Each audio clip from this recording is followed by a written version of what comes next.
So Correct. qualified. That's exactly what DEI does. But that's not all that it does. You're categorizing it as something it isn't.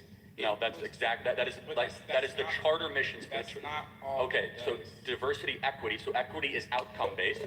Is about making people who are of different skin colors have the same outcome, regardless whether or not they are qualified. The best example we have of this is the Students for the Petition Harvard Supreme Court case, where black students, they did not, literally they could have a SAT score 300 points lesser than the Asian equivalent and still get into Harvard. That is DEI in practice. I believe when you're hiring for an organization or for a company or for whatever you are doing, you should prioritize merit and character, and race should mean nothing. We should build around things that matter and not things that don't matter. You have to also. You have to also.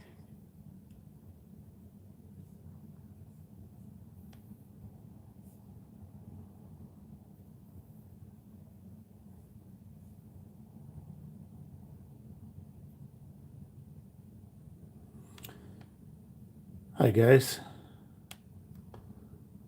Neronga ha.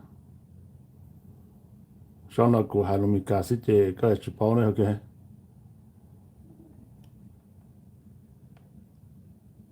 Ka chi to chao ku chong wa minong da do ku halum mong ta. So guys, life is not fair. This is the topic I'm going to talk about. Life it's not fair.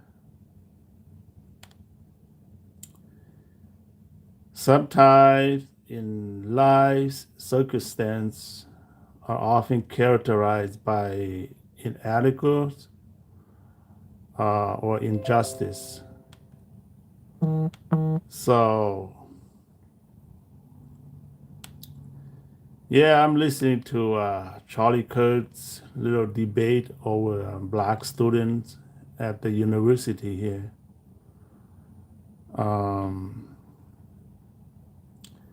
Anyway, so much event going on, guys. So much event. As you know, my channel here just talk about event that happened, ghost stories, spooky stuff, light event. Gamer Math 7. Hi. Yeah, hi to you. Say hi. So life is not fair, okay? What do you guys think? Is a life fair or is not fair? Anyway, just want to say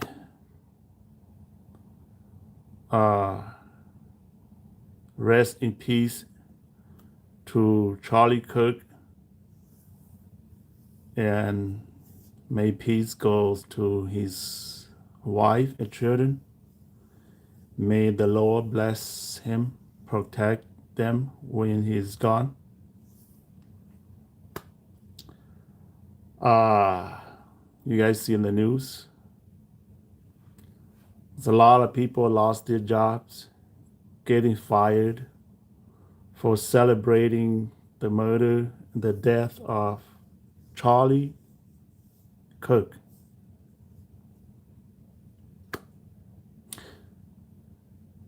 Saw this video, project manager, engineering manager got fired from Microsoft for posting, for celebrating, for saying something that sensitive involving the death, the murder, the killing of Charlie Kirk. Saw a video. This man, student, whatever, at the university, I believe in Texas. So he walked around carrying a sign say, "Rip Charlie Kirk, IRP Charlie Kirk." And these female black student, young women, young woman. She got pissed off. She jumped over. She's like, you know, insulting this guy, uh, saying things like, so you know, your hero got shot, whatever. Good for him. And then they had this argument going on. All these students surrounding, were jumping, yelling, whatever. Suddenly the cops show up. And this black female student was handcuffed, taken away. So we gotta watch what we say on social media, guys. We gotta watch our back. Really, that guy was murdered, shot, blood was pouring out of his neck, and we should have little sympathy from his family. People should not be killed from saying what they feel like. But in today's life, you'll never know what happens. So, Goku, hi. Yeah, hi to you, Goku. So it's very sensitive things on social media. If you are Instagram, Facebook, whatever social media platform you're using, just be careful what we say. Okay, a lot of people, like I said, a lot of people I've seen on social media lost their jobs because the Charlie Kirk murder, assassination. Okay. And you guys probably saw this thing going on in Nepal, where the people overran the government, burned out their infrastructures, government buildings, shops, cities, cars, whatever. They overran the government.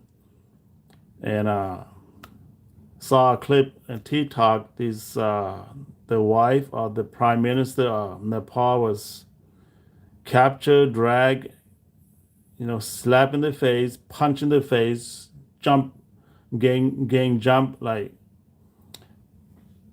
beat her up. She got black eyes, bloody nose, dragging her down the street. The prime minister, whatever, some of the minister of finance were captured, tortured, beat up, stripped, run around naked. The police captains were tortured, beat up so bad. There's no law and orders in this country,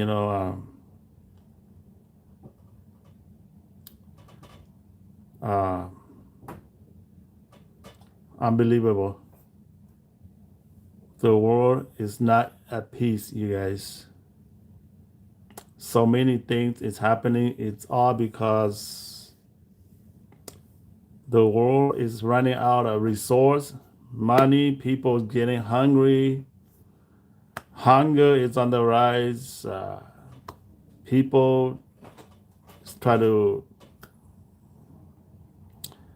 govern, try to, I don't know, World War III is getting close to the corner or something. Maybe it's getting close to Jesus Christ's returns. Just like what the Revelation was said in the Revelation, right? The book of Revelation. So I'm gonna say is that just wanna you guys to. I think this life is best life because you guys are see chat who is with me. Oh, okay. Good to know. So I'm watching this little segment of Charlie Kirk debating with his black student at the university, and it's talking about injustice, inequalities, racism, because of the color of your skin, and you don't get the job you want. Uh, you look down. You're being segregated, whatever. So then I want to share my experience with you guys. So, because American influence, what American interests, they are over the world, right?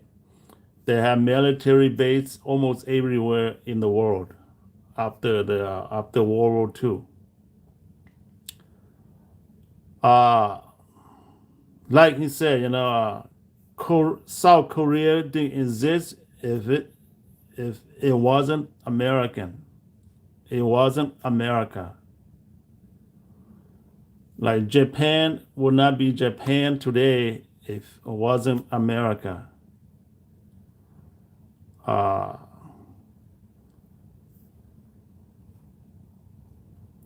The European countries won't be prosper like today if it wasn't America, right? The world won't be like today if it wasn't America. So America has a lot of influence on the other countries around the world. Yes, things were things won't be like today if it wasn't America, right? So in 1945, America didn't get in war with World War II, and if Japan did not bomb Pearl Harbor, and America didn't go to war, yes, more and more people probably would have died. Hitler, Germany would have taken over Europe.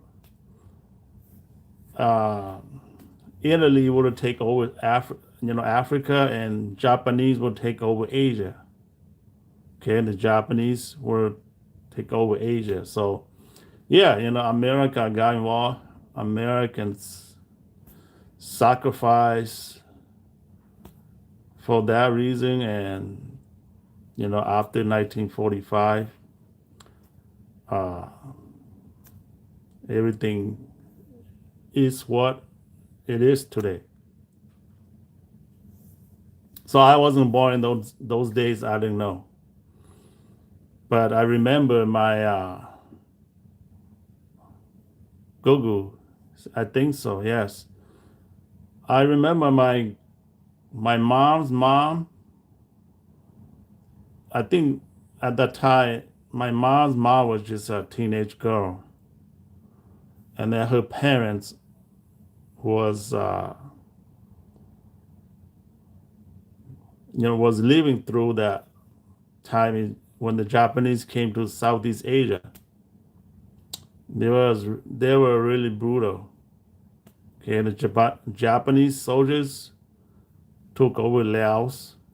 By the way, I came from Laos. I was from Laos, and it was really brutal. And my grandma, which my mom's mom, told us like stories that when when American dropped the mushroom in Hiroshima and Nagasaki, right?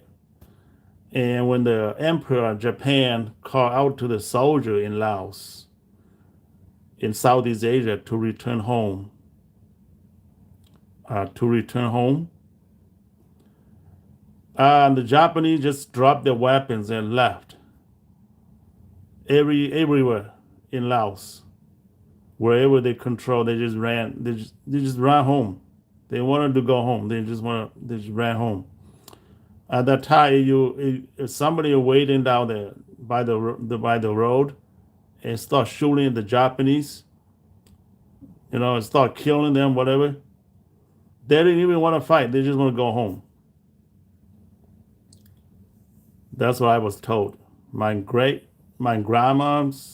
mom and dad, my great grandmother and father, my mom's side, they lived through that in Southeast Asia when the Japanese were over there during World War II, right? So, American interest. So America came to, Vietnam. America came to Vietnam and tried to help the South Vietnamese fighting the North Vietnamese. You see, all this war that going on, it wasn't really America go against Vietnam. It wasn't really America go against little countries. It's all about the good side and the evil side. Goku, you said that's what happened with me.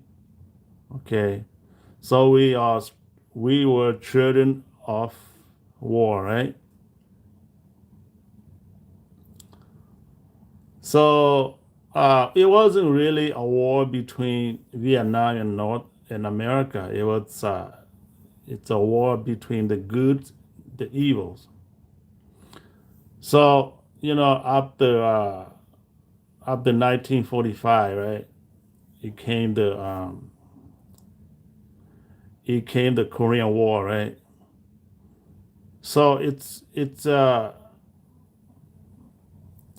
communist and the free, democratic countries. So if you look back, like the Red Army came from the east, and then the West, American soldiers, European soldiers came from the west, and they fought Hitler in 1945, the World War II, right? Then after the fall of Hitler and his regime, the Red Army, Russia take half of Germany, then the West take half of Germany, and then Russia took half of the German scientists, and then America took half of the scientists. So you know about how the scientists was,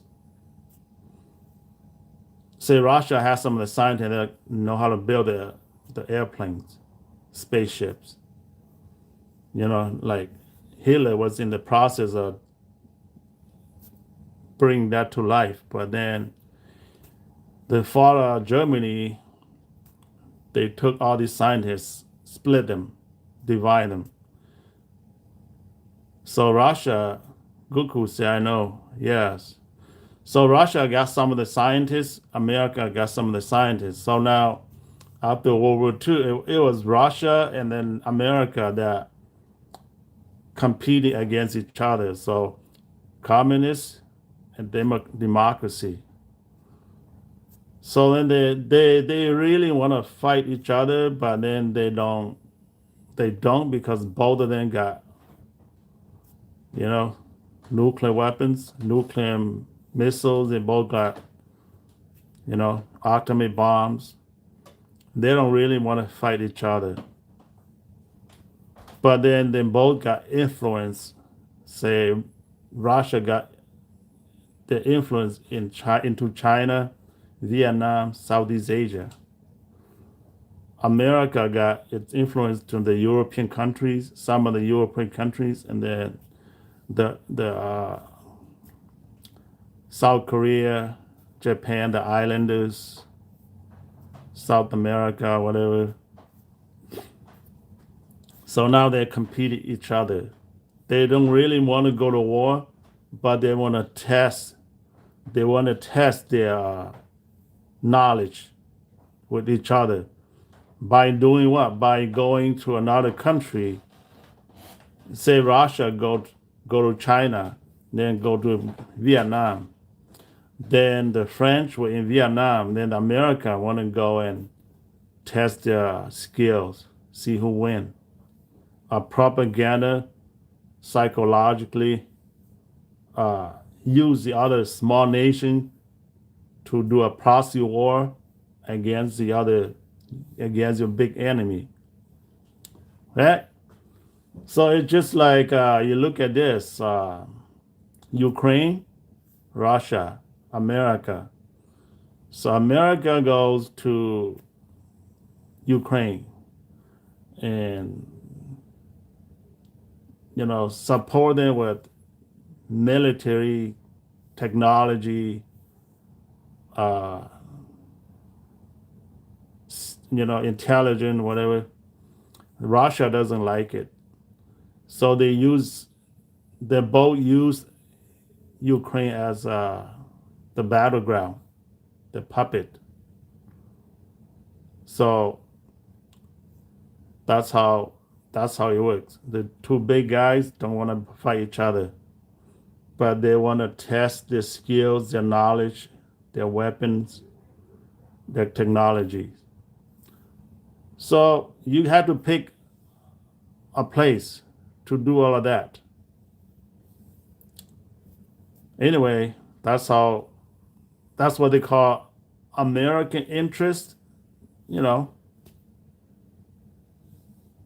And a lot of people suffer for that reason. That's why I was watching this little debate and talk about, is it America's fault to go to another country and start a war there, and then people killing each other, and then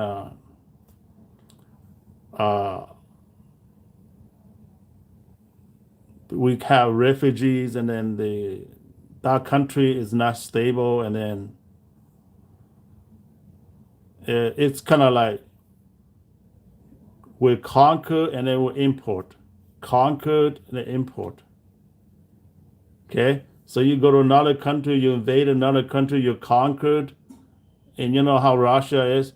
Go to Ukraine and conquer, and then import the refugees back to Russia, because in Russia there's a vast area of lands that nobody lives, like Siberia, and then their population is declining, and you go invade Ukraine and bring the people into Russia. I don't know. Only God knows. I'm not expert on that, but yeah, if you go to another country and you cause so much damage, and then the people is not unable to survive or live, they have to run. When they light, they run. They're scared. So it comes to opportunities, injustice, inequalities. These things. As I was listening here to this debate, this black student was debating with Charlie Kirk about, because the black people in America were slaves for over 200 years, and they were manipulated. Their in their culture. They always look to themselves after 200 years that we are nobody. We're just like the animal. We're not capable of doing anything. We're low life people. We're kind of homeless. We're beggars. We're on the street. So him look at this black student is saying that to himself, that we're not human beings, or we're not capable like the white people. And even 200 years, even civil rights, we have equal rights, equal women gets to vote, all those things. Like after the civil rights movement, and Martin Luther King brought this civil rights movement, and everybody got equalities in America. And after 1969, right? Life got better in the U.S. Doesn't matter what color or skin you are. Everybody goes to ride the same city bus, go to the same restaurant, eat in the same restaurant, go to the same bathroom, all go to the same school, and no more segregation like before 1960. But then it's still the people of color still feel like they don't have the opportunities. You guys see that?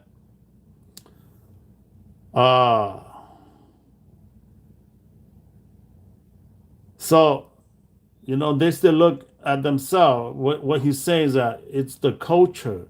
The culture is because we were treated that way for so long, over 200 years, and then now we look at ourselves and we're not capable of going out there because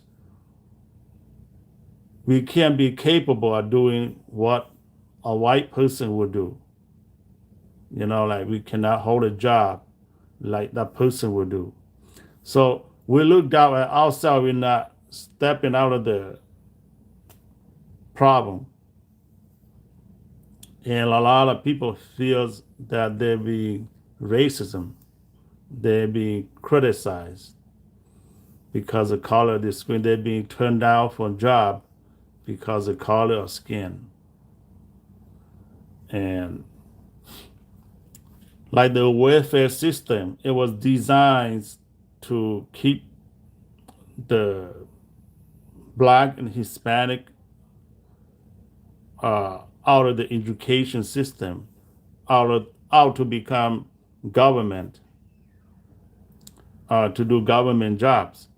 And I think like they just don't look, they just don't see beyond that welfare is designed for you to be failure, designed for you to stay low, be designed for you to not thinking about getting to the top. Even like basketball, football, baseball, all these sporting, boxing events.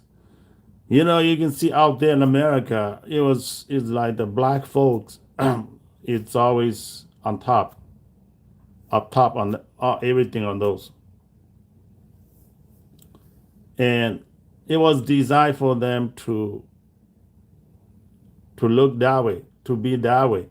So that they forget about being in politics. Because no matter, you can be the best football player, you can be the best baseball player, you can be the best rock star, but the government runs the country. So if you have nobody in your culture, your people being politics, the government still controls all the majority of the top companies, money, military, everything. They control that. So like I said, those were designed for the people to not thinking that, we have to be in politics. Give an example, like this is an example, like, okay, so you guys know Obama, right? Barack Obama. I remember one speech that he made when he was running for president. He got into this audience in high school, and there were millions of students there. This is what he said. A reminder to the black students that you guys all dream of to be a pro basketball player, okay? To be a pro football player, to be a pro baseball player, to be a Michael Jackson, rock star, whatever, to be Tupac. But I want you to know that only 1 in a million can be a professional football player. But if you go study, work hard, educate yourself, work in government, run the, whatever public figures, if you help the country, you make laws, you protect the people, it will help a lot of the black folks and the minorities bring out their status in government. And so this is what he said. I can't remember exactly, but I got what he's saying. I got his point. If we don't get involved in politics, we don't run the countries, we can be professional football player, basketball, baseball.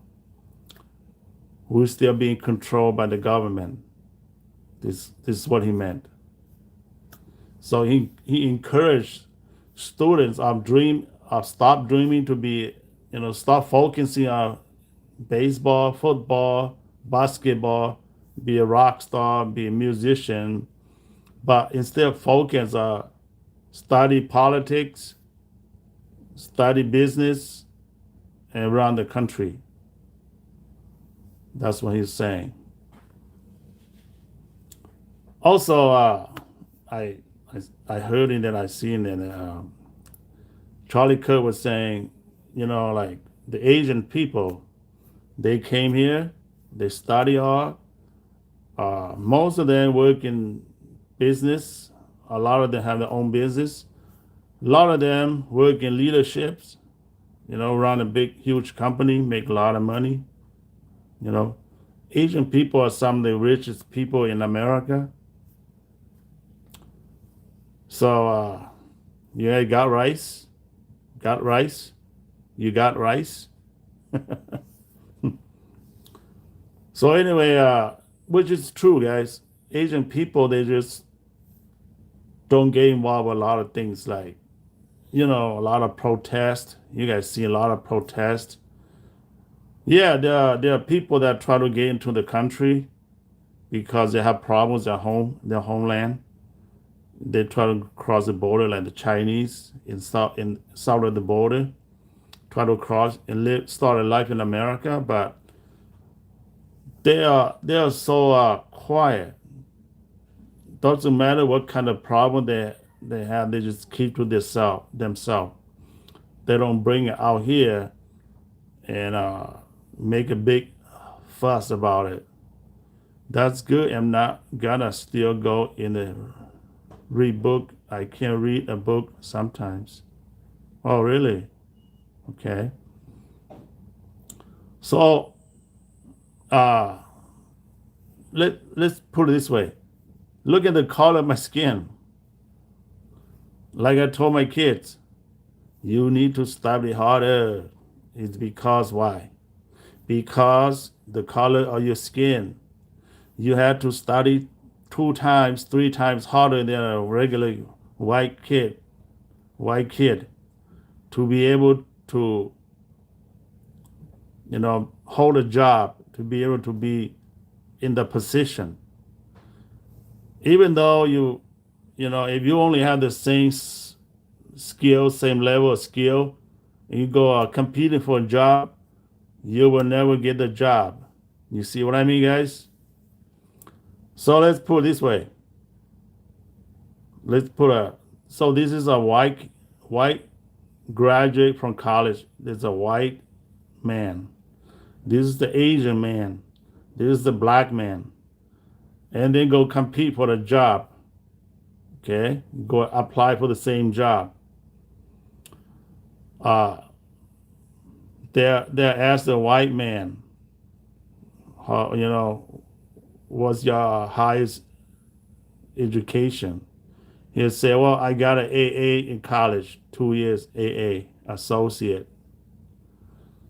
And then he said, I have 4 years of college. And this black man has master degree, bachelor degree, AA degree, but the same job. Who do you think they'll give it to? Even though these guys got an AA, he's a white guy, they'll give it to him first. Okay? And then secondly, they'll give it to the Asian guy. And then the black guy, even though the black guy got a master degree, he will be considered lost, right? It's because the trend that's how it works. So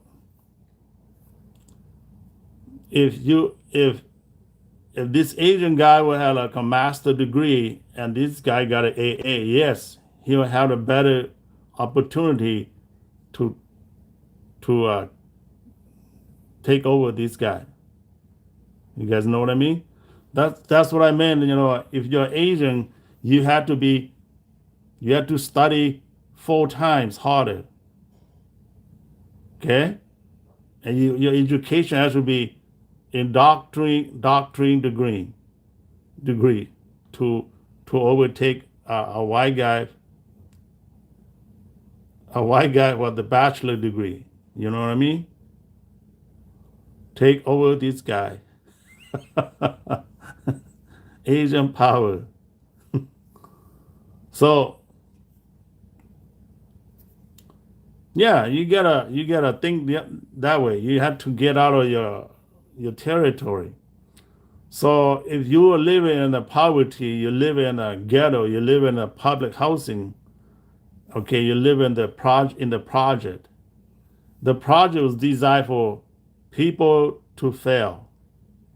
Okay? So let me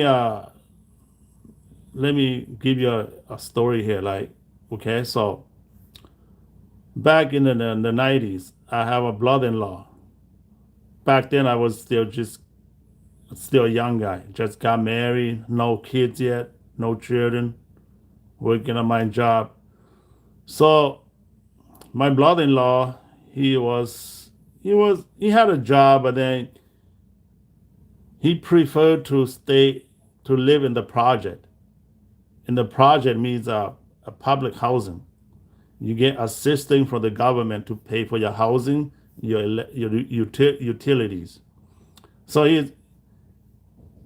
he was not designed to live there, but because my mother-in-law, which his mother, she has a what we call disability income, right? And she decided to live. She's qualified, desired to live in that complex. So anyway, so my brother-in-law just got married and didn't have any kids yet, but he had a job. He had a nice 1986 Nissan Datsun sporty car. So he had his vehicle parked outside in the unit in the complex. So what happened one day, the neighbor, which is a black family, has 2 little kids, like 4 and 5. They came out to the parking and they picked up rocks and they scratched his car on the side, left to right, zigzag all over. And he happened to be outside. He saw them. He was telling them, what are you guys doing? Like kind of like loud. And he scared the kids. And then they ran into their house. So what happened? They told their mom and their dad that that Asian man out there tried to harass them. So this black guy, he came out of this house with a baseball bat, and he confronted my brother-in-law outside by the parking lot. So at that time, I happened to drove by, and I parked my vehicle, and I was, next to them, and I told them what happened, and they were like, you can't even hear the right words out of their mouth. The black guy wanted to beat my brother-in-law up, the baseball bat. So I was like, hold on, guys, hold on. Any dispute here, we just had to call the cops. So we called police to come over. You know what they sent? On the complex, they sent a white policeman, an Asian policeman, and a black policeman. And they came to that and they separated both of them.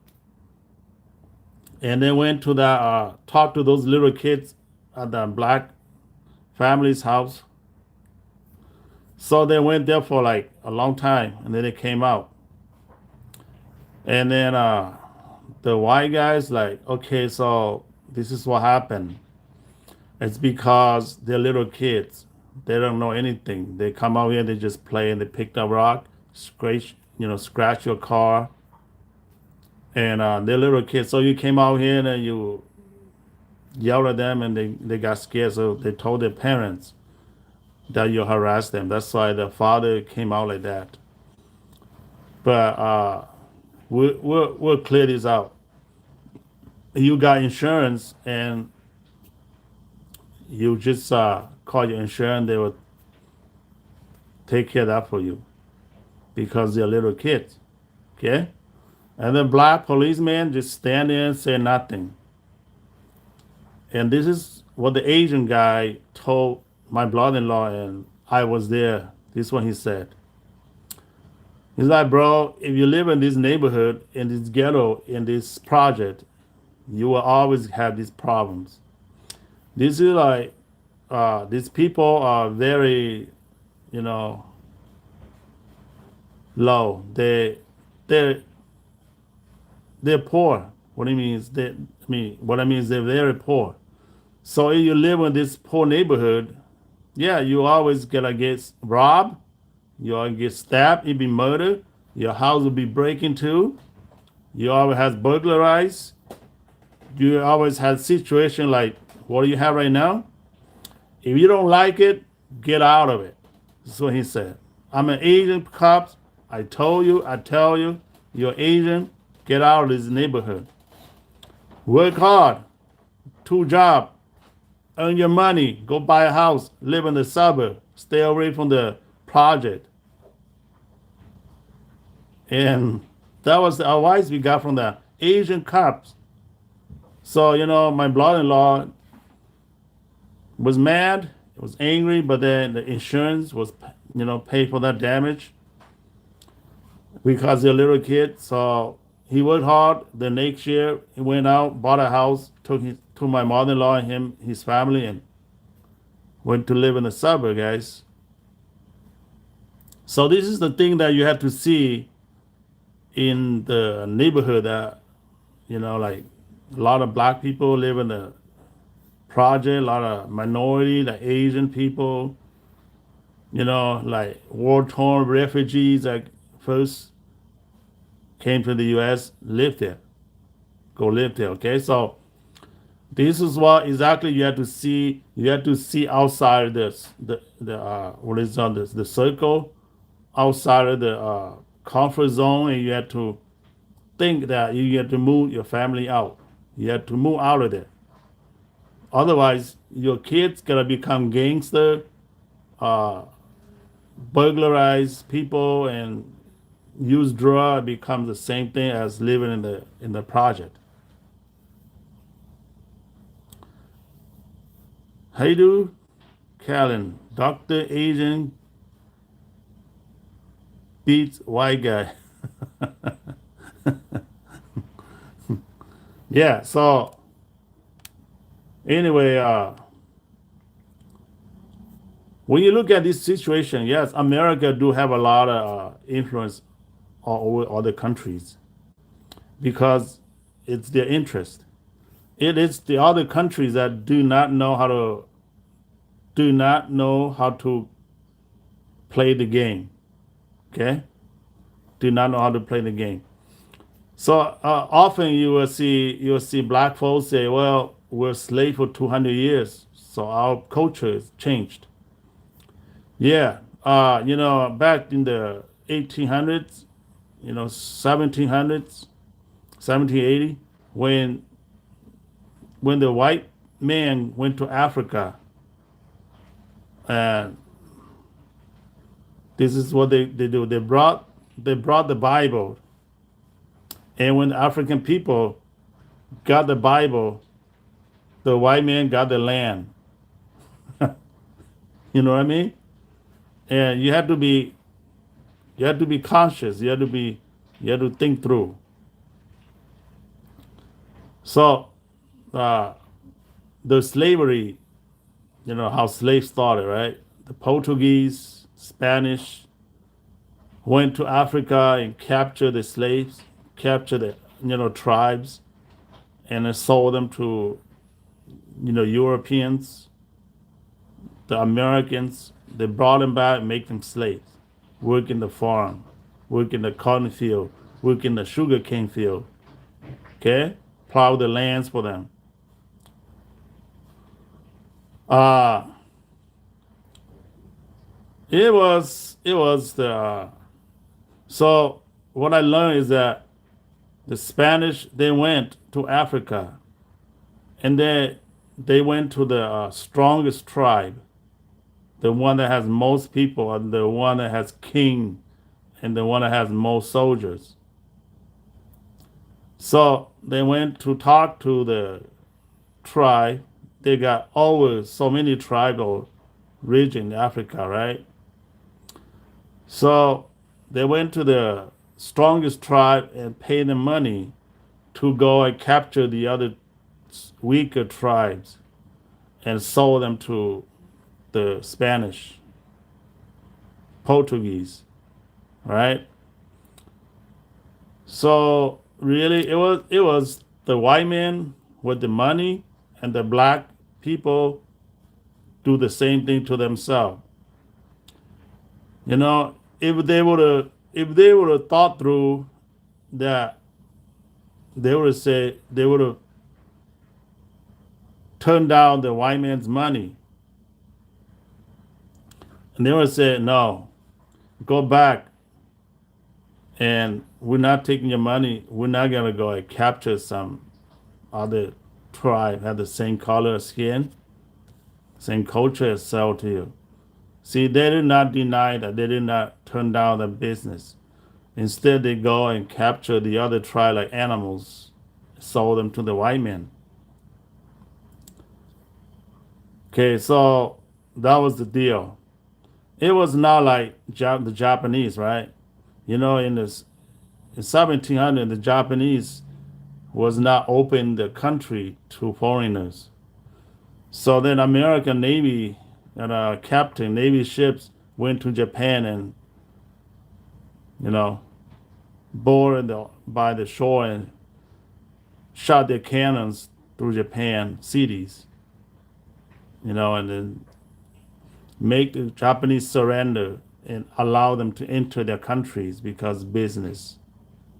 And then the Japanese didn't want to do business with American, but then Americans forced them to deal with America. Now that was different. The Japanese had no choice. They turned Americans down. They turned the Europeans down. They did not want to do the business, but then they had to do business by force. You know, even China let the British went to China to do business because they lost the Opium War in 2 weeks. They did not have the weapons, the technology, the wills to defend the British soldiers, the British military. So they end up they gave Hong Kong, the port of Hong Kong, the port of seaport for the British to control and operate for 99 years. Right? 1898 to 1998, almost 100 years. They finally gave it back to the Chinese, to China in 1998, right? So, they had no choice because they're forced to deal business with the Americans. These are the things that the deeper you study, the deeper you read about it, the deeper you learn about it. You know, it, yeah, it's all American interest, but it was the countries that corrupt. They wanted money. They want American money. So they opened that, and then American were picked who were to run that country, and so they can be buddies, can be friends. So you guys, if you're Asian, if you're black, if you're Hispanic, yeah, you will have disadvantage. Okay, you will. Okay, so let me share a little bit of my life story. Okay, so I was our people was living in the mountain, the highlanders of Laos, the mountain, way before the 1950s. And in the 1950s, the mountains of Laos is just forest, like 70% forest, tropical forest. And our people live in the village just like villages, normal villages, pretty much like 1800 civilization, like the people that live in the Amazon as of today. So my people live in the mountain Laos just like that. We knew nothing about the outside world. The only people we knew was Chinese, the Vietnamese, Japanese, the French, and the local people. So, because the communists came from Russia, okay? Going to Asia, America is afraid that it will take over Southeast Asia. So America stepped in because that's their enemy. That's their challenger. So American came to Asia, Laos, Vietnam. They were fighting the North Vietnamese after the French lost the battle to Ho Chi Minh military. The French got their ass kicked out of Dien Bien Phu, right? And the French surrendered. Vietnam no longer there. So, the American want to step in after the French pulled out. So Americans stepped in. That's how they got the conflict going on, the Vietnam War. My people live in the mountain. The Ho Chi Minh tried to send supplies, soldier, manpower, food, medicine, weapons through our territory, the mountain area, Laos, crossing Laos, going to South Vietnam, because was a military zone that North and South Vietnam that they can't, because there's soldiers on these, like that what do you call that zone in North Korea, South Korea. Vietnam was almost like that. So they're sending troops, military through Laos, through our territory.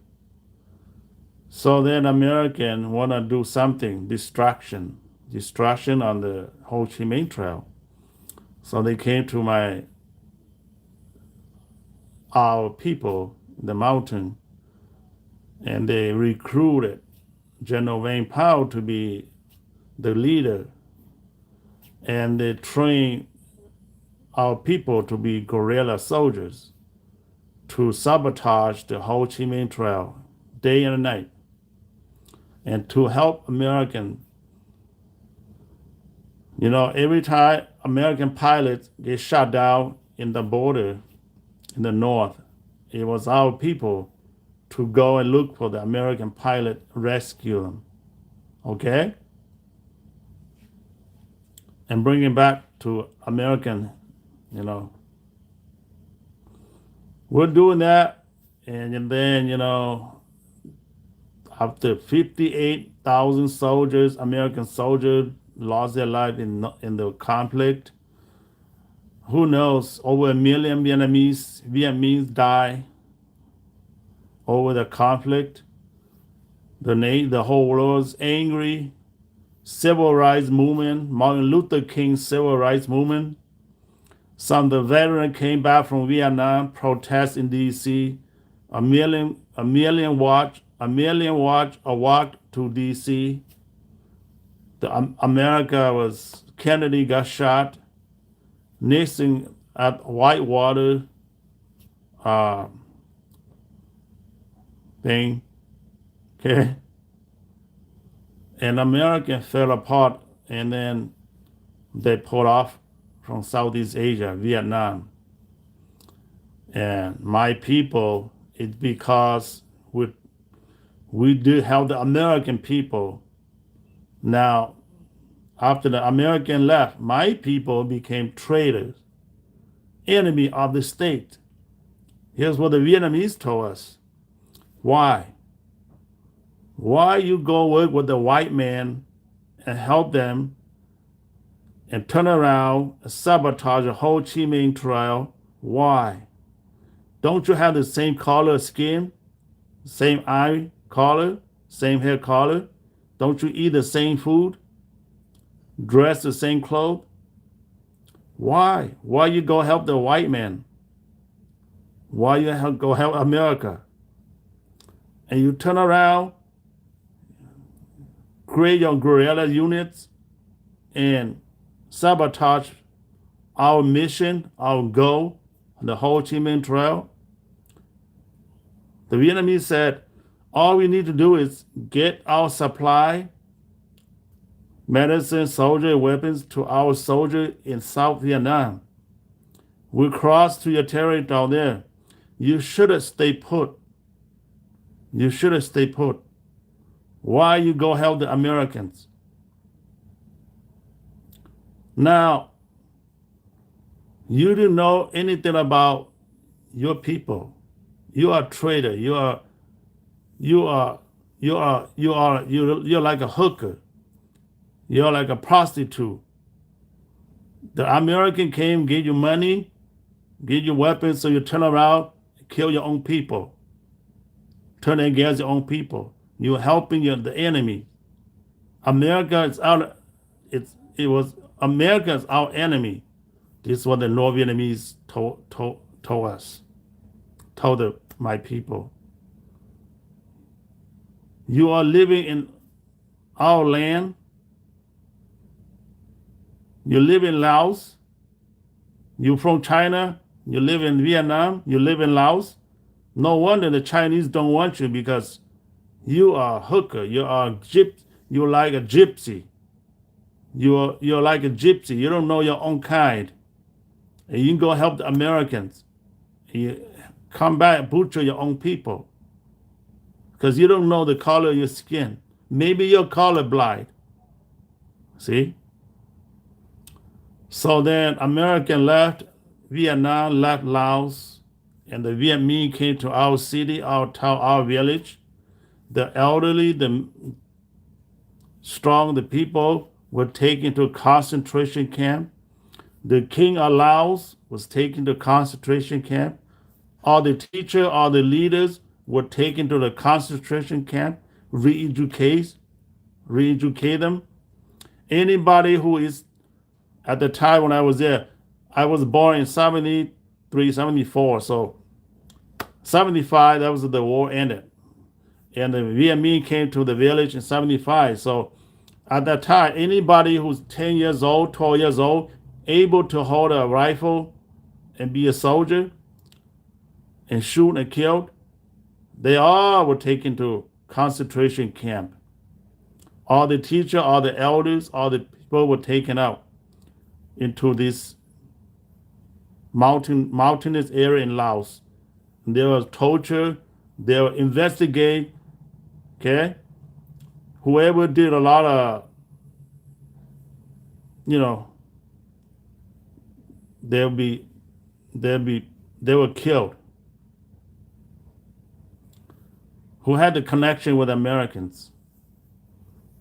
Okay, so that's why a lot of them got afraid and they had to flee the country, became refugees in Thailand, in the camp, in the slum, in the camp, in the inhumane torture, the hungers, the disease, the jam, the slums, the boat people in the Philippines, the Vietnamese, all these things, these famines that affect the people, all because American interest and the thing that they told you to kill your own people.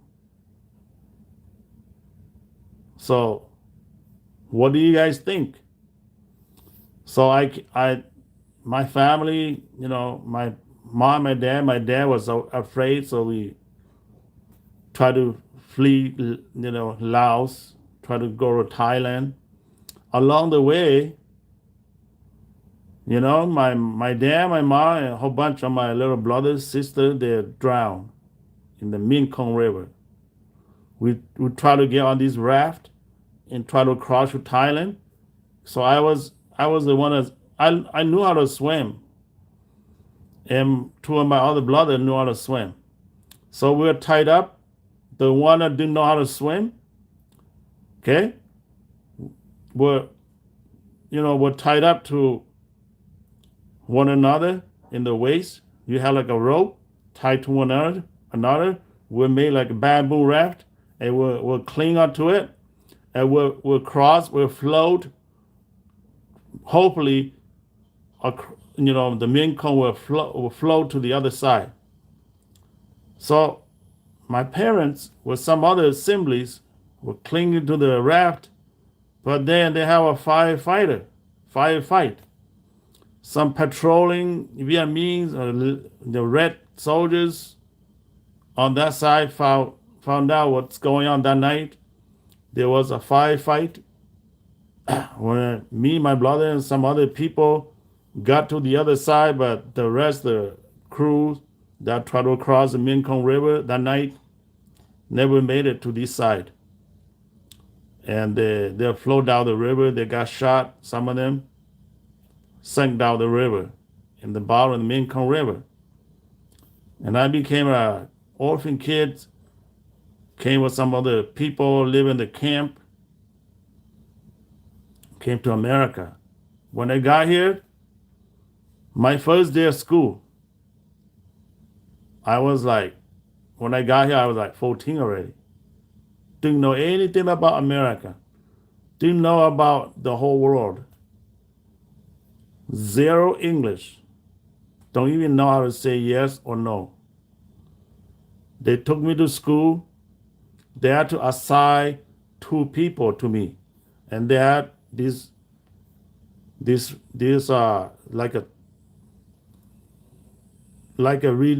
quick release rope that would tie my arm to that student's arm. So whenever the student go, I go. Okay? And I remember I was in the bathroom. A white kid came to me and said, "Hey, Bruce, what's up, Bruce? I'm gonna kick your ass." So I didn't know nothing. I just smiled. And he punched me in the face. Because I think Bruce, I don't know, at the time I didn't know what it is. And turned out later, Bruce was Bruce Lee. So Bruce Lee was already made famous in those days, 70s, 80s, and I came in the 80s, and I didn't know about Bruce Lee because I came straight from the jungle into the camp. I didn't know nothing about America. So this white kid just punched me in the face, called me like stupid gook, you chink, Bruce Lee. Yeah, I had a lot of fight. That was my first racism experiment. uh, first experience, which I didn't know English, so it wasn't, it didn't hurt me or nothing. Yeah, until later when I already caught up with some English, then I learned. Yeah, be racism against being criticized, being turned out, being pushed to the corner. Been there and done that, people. I have been there and done that, but it doesn't kill me, okay? It doesn't kill me. I will always look outside of that criticism, outside of the racism. I I work hard. I don't care what kind of job I do. Work hard. Get myself out of poverty. Get myself out of this ghetto place. Get myself out of the project. Stay away from this kind of life. Okay? So yeah, so when I see all these talks on social media or YouTube, this debate like Charlie Kirk, with students all over the universities. I mean, that's what he's thinking. People should have the right to think, but then we should not have the right to go and kill somebody like what they did to him. Okay? It's just your opinions. There are good people, there are bad people, there are racist people, there are multicultural, people like we live in the world diversity. Okay? So we have to learn to understand. Yes, you'll be called names, you'll be that, but that's okay. Just that's how people are. Some of them just ignorance. So my thing here is that yes, because your culture, because you'll be looked down for so long that you actually think that you are low life people, you are the lower class. But don't feel naked about it, don't feel bad about it. Improve yourself, work better. Okay? So I want you guys to understand this. Okay?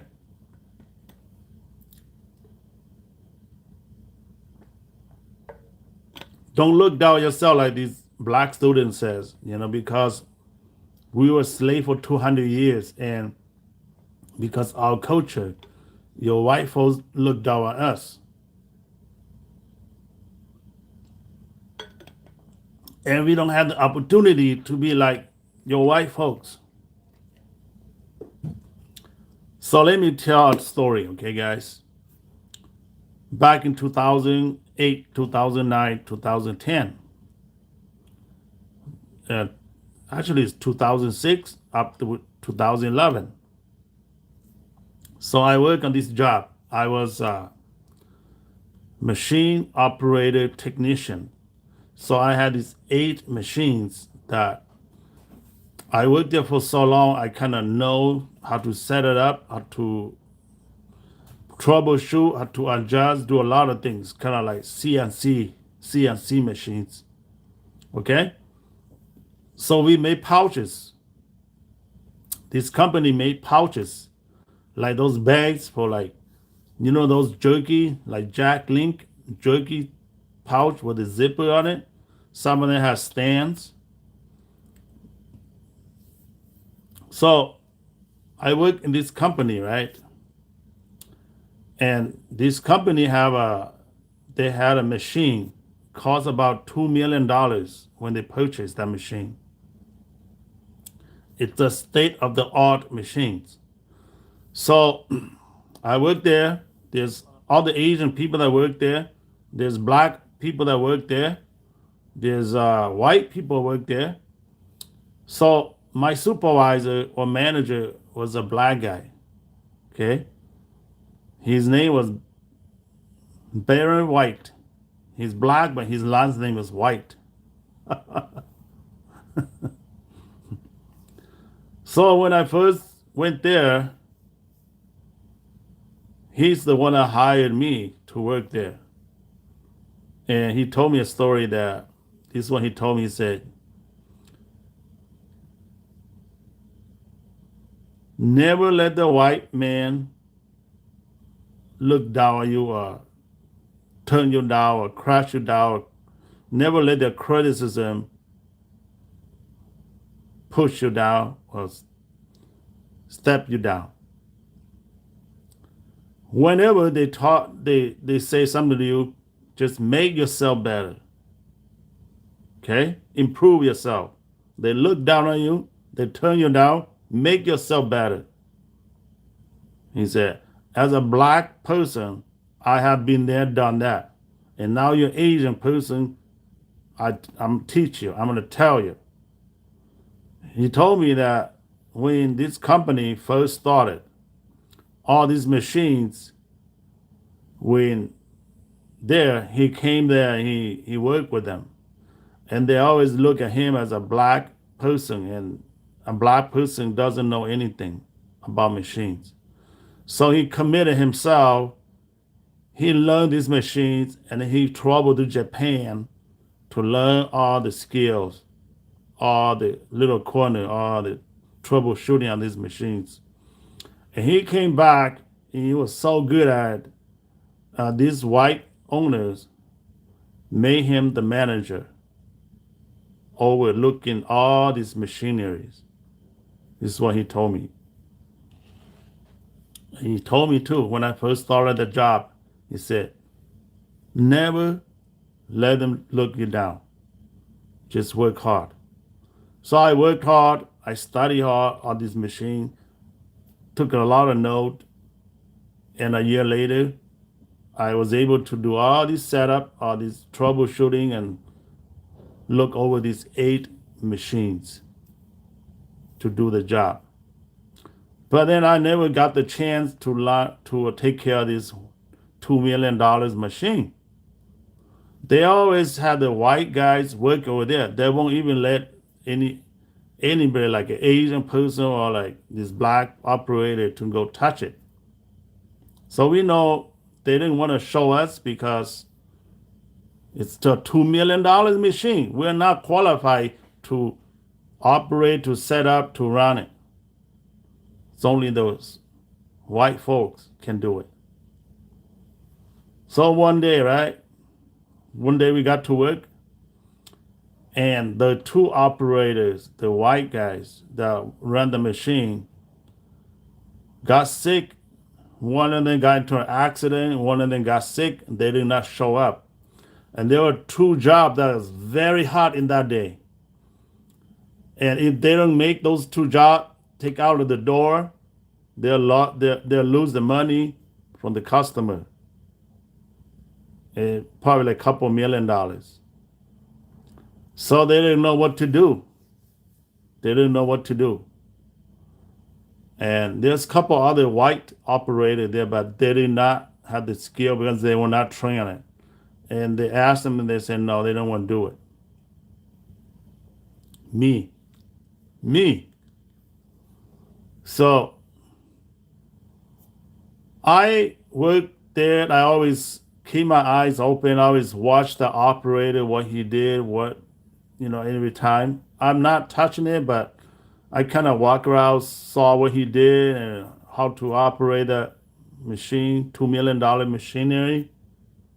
So I remember all these things, what he did, how to do it. So they really needed that job to be done in that day. Otherwise, they lose a couple $1 million. So the manager kind of come around, say, anybody, what can we do? And me, I volunteer, I said, I can do it. I never get to run it. I never train it, but I always watch, keep my eye on that guy, so maybe I can try. So they they put me on that job, push, set it up, push some button, boop, boop, boop, boop, boop, all night long. We made the product. We finished the 2 jobs that they wanted done. Perfect. Got everything shipped out. So the next day, the operation manager, the guy who runs the whole plant, came to the floor and grabbed me and took me to the office. He asked me, "What nationality are you?" I told him I'm Laotian. My nationality is Mongol, but I was born in Laos, so I should consider myself Laotian. And he said, I so appreciate that you stepped up and operate the machine last night. Otherwise, we would have lost $6 million worth of products. And you stepped in and you saved us $6 million. And we so appreciate it, And we'll remember you as one that saved the company $6 million. That's when it made myself, proud. Even though I got nothing from them, the company made the money. But I got the word from the operation manager said, "You're the man. You saved us." So I'm gonna end right here, guys. Doesn't matter what color skin you are, where you from. In America, it's the land of free, land of opportunity. If you here, you study hard, you work hard, get out of poverty, get out of the project, get out of the public housing, get out of welfare, look back at your community and say, "Oh, I don't want to be here. I want to be out there." And you reach for it, you'll be there. Get out of there. Yes, you'll be looked down because of the color of your skin, because of where you came from. You're not look like the other one, but do work hard, and you will survive. And you'll have a good life. Okay, guys? God bless you. Peace. May Charlie Kirk rest in peace. And the rest of you, watch your mouth, what you say on social media these days, because it's getting worse and getting worse.